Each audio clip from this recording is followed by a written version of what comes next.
बहनी मोदी जी के सरकार हमहू जानत बाटी।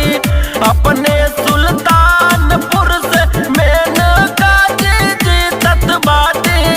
अपने सुल्तानपुर से मेनका जी जीतत बाटी।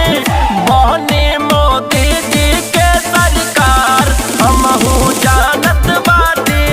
बहनी मोदी जी के सरकार हमहू जानत बाटी। मेनका गांधी जिंदाबाद जिंदाबाद जिंदाबाद पीएम मोदी जिंदाबाद जिंदाबाद जिंदाबाद। भारत माता की जय भारत माता की जय भारत माता की जय जय भाजपा भाजपा। छोट छोट मेनका दिहाली मिटाई।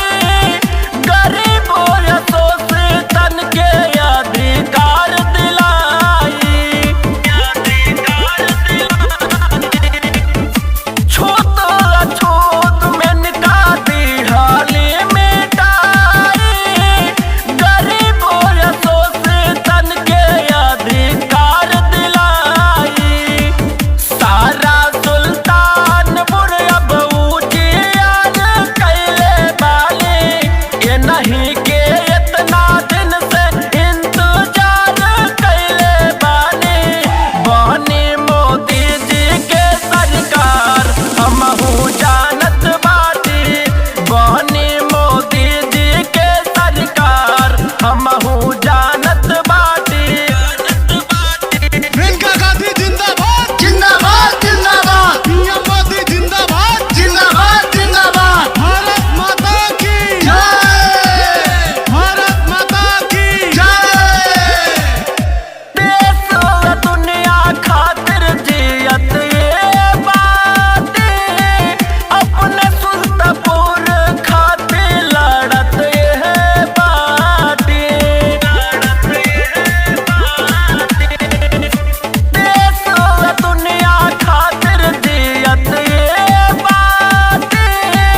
अपने सुल्तानपुर खातिर लड़त ये बाटी। अब की जीतावा इनका सपना सब सजोले बाटी।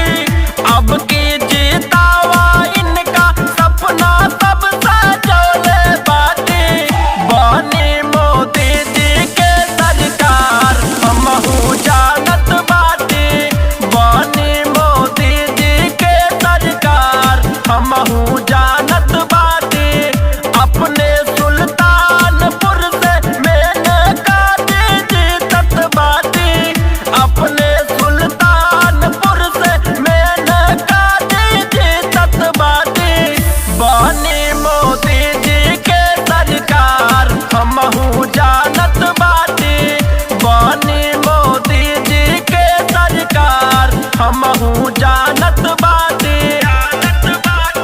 सम्राट रिकॉर्डिंग स्टूडियो अनुपम मौर्य।